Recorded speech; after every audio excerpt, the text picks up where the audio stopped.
convenhamos, se tem uma coisa que Telemita adora, Puncabojas, é essa história de liberdade. Liberdade para cá, liberdade para lá, faz o que tu quer para tudo quanto é lado. Mas vocês já pararam para pensar, afinal de contas, o que diabos é liberdade?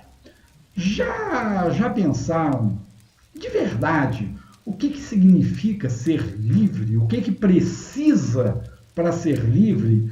E o que resulta em ser livre? Se você já assistiu aos 2 vídeos anteriores dessa série, certamente já está começando a se perguntar isso. Porque eu sou Paulo de Loyola, o Mago Ranzinza, e hoje vamos continuar nos perguntando: será que você é livre? Parte 3.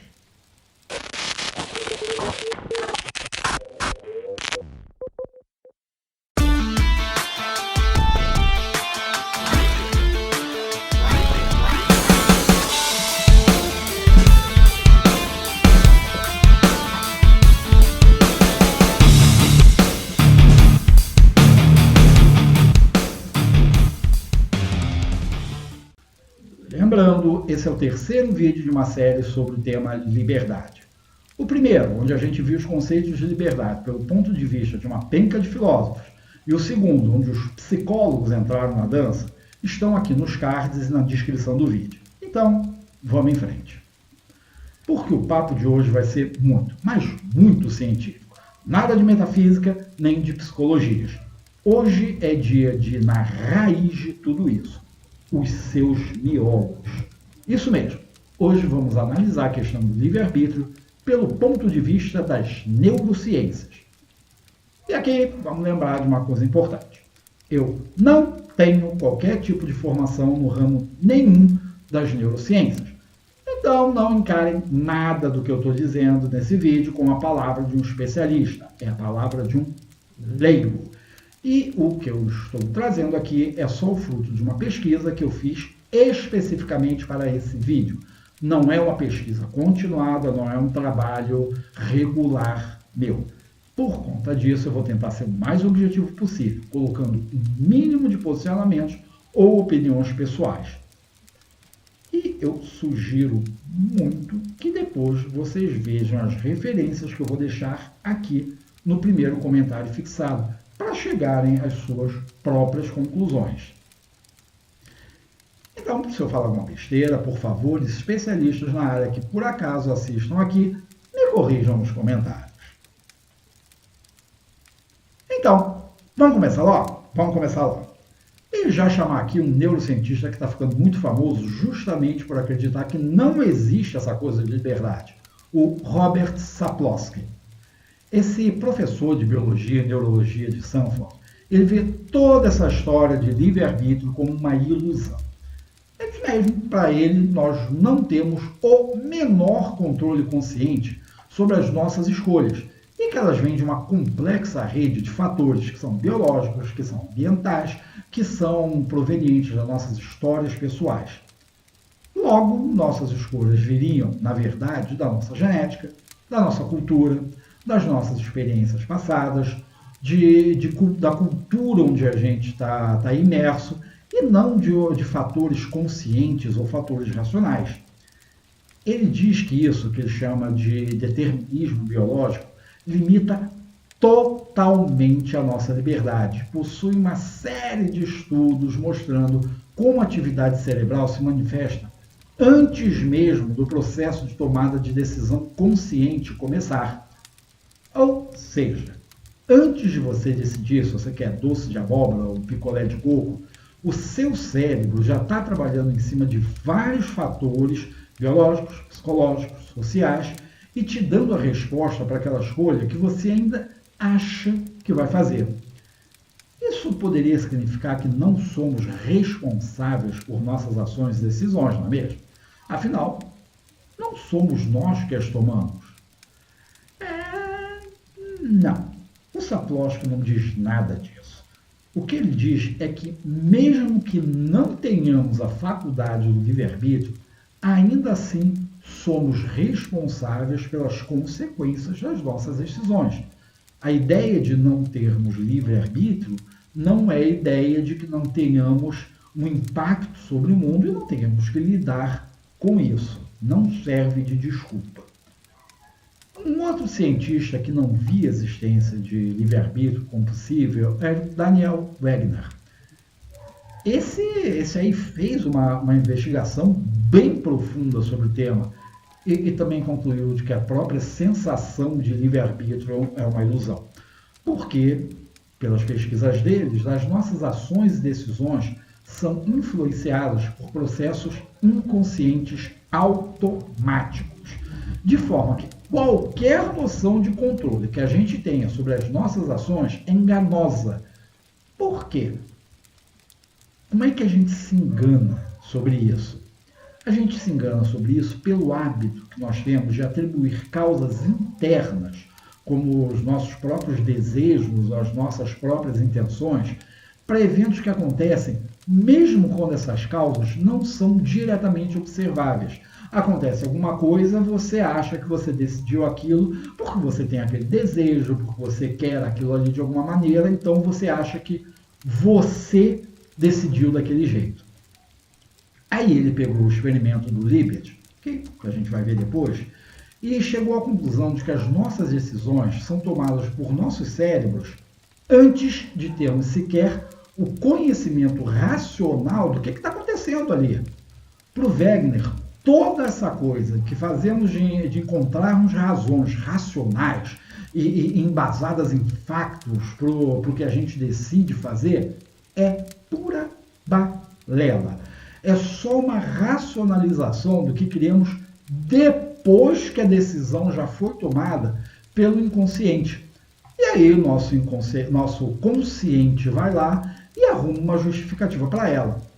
É só uma narrativa. Ou seja, a nossa mente racional cria uma historinha causal para explicar as nossas decisões. Só que isso não tem nada a ver com os nossos processos mentais inconscientes. Perdão. Só que isso não tem nada a ver com os nossos processos mentais conscientes. O inconsciente é onde as decisões realmente são tomadas. Então, já que falamos do experimento do Libet, vamos falar também das ideias do próprio senhor Benjamin Libet. Esse aí ele conduziu toda uma pesquisa que foi desafiando a noção tradicional de liberdade de escolha. E ele foi partindo da neurofisiologia do movimento. Essas pesquisas sugeriam que o processo cerebral responsável por atos aparentemente voluntários, você levantar uma mão, você dar um passo, eles começariam de forma pré-consciente, ou mesmo não consciente. Ou seja, a intenção de se realizar o movimento começaria não na parte racional da mente, ou do cérebro, mas sim na inconsciente, significando que nossas decisões, por mais que nos pareçam racionais e conscientes, na verdade teriam origem em processos inconscientes do cérebro e, portanto, não teríamos um controle racional sobre elas. Só que o Libet ele não acreditava que isso implicaria automaticamente em uma total ausência de livre-arbítrio. Porque ele entendia que, por mais que os processos decisórios tivessem origem no inconsciente, nós ainda teríamos a capacidade de interromper estes processos. Quer dizer, para o Libet, a gente não teria a liberdade de decidir fazer alguma coisa, mas ainda teremos a liberdade de decidir não fazer alguma coisa. Exemplo, você tem que decidir se vai comer um cogumelo ou não. Aí você decide, vou comer o cogumelo. Teu inconsciente tomou essa decisão. Mas quando essa decisão chegou ali no teu consciente, outros processos racionais entraram em vigor e o teu consciente diz, não vamos comer o cogumelo. Então você bloqueia a decisão que já tinha sido tomada pelo inconsciente. Então, segundo Libet, essa era a única forma de liberdade que o ser humano tem. Vamos fechar aqui com um outro chato de galochas, que é um neuropsicólogo, o John Dylan Hines. Esse foi outro que pesquisou aos montes a ligação entre as decisões conscientes e como elas se manifestam no cérebro. Nesses experimentos, ele encontrou o que ele chamou do ponto sem volta, ou ponto sem retorno, que é aquele momento em que uma decisão é tomada de forma irrevogável por nosso cérebro. Só que, como a gente já viu antes, isso ocorre antes mesmo de tomarmos consciência da decisão. De uma forma meio parecida com Libet, o Hines constatou, através de técnicas de neuroimagem, como a ressonância magnética funcional, que a atividade cerebral aparece antes mesmo da nossa consciência se dar por conta de que existe uma decisão a ser tomada. Deixa eu botar de um outro jeito. Antes mesmo de você decidir que tem algo a decidir, o seu cérebro já decidiu a decisão. Ficou mais claro? Beleza. Mas, também de forma parecida lá com Libet, ele também não negava a responsabilidade individual. O Hines ficava ali meio que na coluna do meio. Né? Ele não negava totalmente a questão da liberdade de escolha, mas entendia que essa liberdade é limitada por fatores inconscientes. Na forma bem mais complexa e multifacetada, do tipo, você vai sair de casa, você vai botar uma blusa, você vai escolher uma blusa branca ou uma blusa roxa com bolinhas azuis. E o teu cérebro, antes mesmo de você abrir o armário, digamos assim, já decidiu pela blusa roxa de bolinhas azuis. Mas você gosta mais de amarelo. E aí você vai lá e vai pegar uma blusa amarela. Só que aquela decisão da blusa roxa com bolinhas azuis ainda vai pegar. Então existe ainda uma chance maior de você realmente sair vestido de roxo com bolinhas azuis. Fino da moda. Tá, mas obviamente existem muitos outros pesquisadores tratando desse tema.